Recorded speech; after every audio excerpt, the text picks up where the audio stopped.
We need to go to New Orleans. I'm Joseph. This is Input English. The Input English channel provides comprehensible input for English language learners. A lot of the episodes that I produce are stories. The way comprehensible input works is if you can understand the story and follow it, you will absorb the language. But there's more to it than that. When I produce this content for comprehensible input, I am speaking clearly, not too fast and not too slow. I am pronouncing the words in a very standard way for an American English speaker. I don't have a regional accent that would give you pronunciation that could be identified with a particular region in the United States. I don't have an English accent. These episodes are created for language learning for a very specific reason. A lot of content is available for people to consume in English, but most of the available content was produced for entertainment or perhaps educational purposes, but most of the content you will find was not made for language learning. Unfortunately, if you search for language learning content in English, a lot of times you get traditional methods where the presenter is talking about grammar, talking about vocabulary. If you use content that was made for entertainment purposes, you can learn English, but you'll find it more difficult. Native content made for entertainment is frequently hard to understand, and sometimes it's full of slang or strange pronunciations. As a language learner myself, I felt that there was a real need for clean content for language learners, spoken clearly and designed with the language learner in mind. My stories come in two types, fiction and nonfiction. The fictional stories I create. You could say I write these stories, but I'm not literally writing them down. I don't create scripts and then read a script. And there's a very good reason I don't write scripts. I feel that if I was simply reading a script, that the story would come out very stiff and wooden. It wouldn't be very much fun to watch. So I emulate the old-fashioned storytellers. I just tell a story. I may have scratched down some notes of things that would be included in that story, but there is never a script. I'm not going to read a script to you. The other type of story I tell is a true story. These are stories about myself, my past, my family, our shared experiences, and they are told as true stories to the best of my ability. Human memory is not perfect. If you compare human memory to actual written records, video recordings, audio recordings, you can identify errors in human memory. Two people may remember the same event in very different ways because we each have our own point of view. Our prior experiences, our beliefs, our wants and fears can all color our memories. To the best of my ability, the true stories are true. Today, I have a true story. I started with the statement, we need to go to New Orleans. Those were words spoken to me by my wife in the fall of 2005.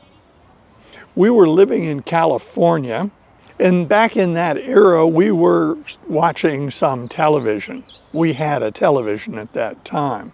We watched a news report, a feature on the news that showcased the damage to the city of New Orleans because of Hurricane Katrina. It was a horrible mess. It was big news in August of 2005.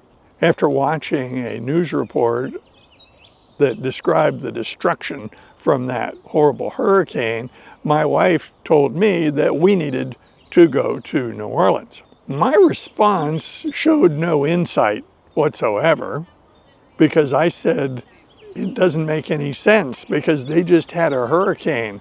It's a big mess. This would be a terrible time to go to visit New Orleans. She said, no, not now. In the spring. These people are hurting. The economy of New Orleans is heavily based on visitors, tourists. The people in New Orleans need us to go stay in their hotels and eat at their restaurants. They need our help.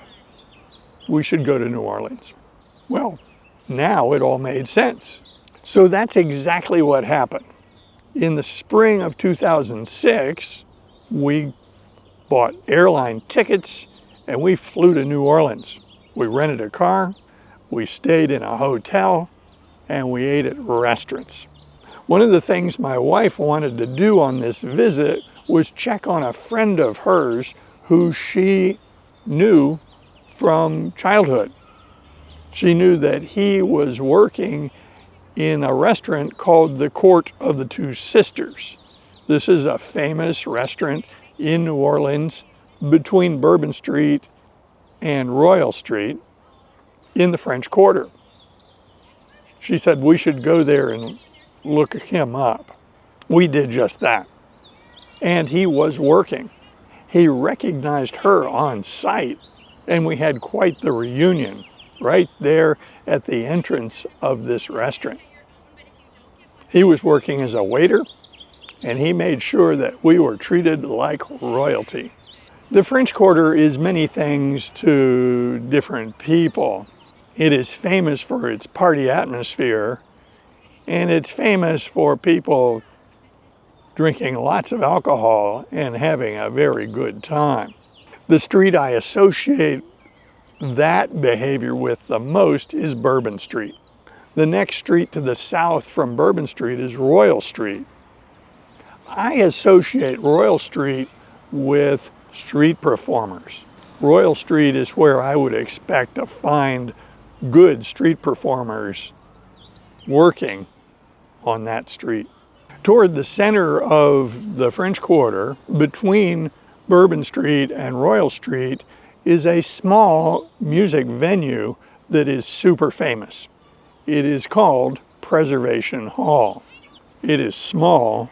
It's very rustic. This is not a fancy place.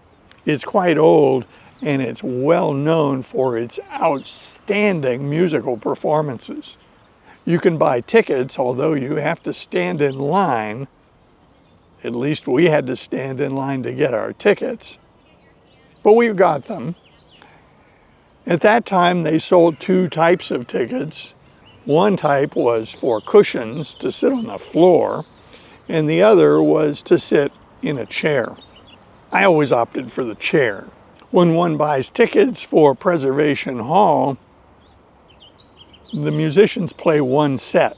If a musician or a band plays one set, they play for about 45 minutes, nearly continuously, and then that's the end of the set.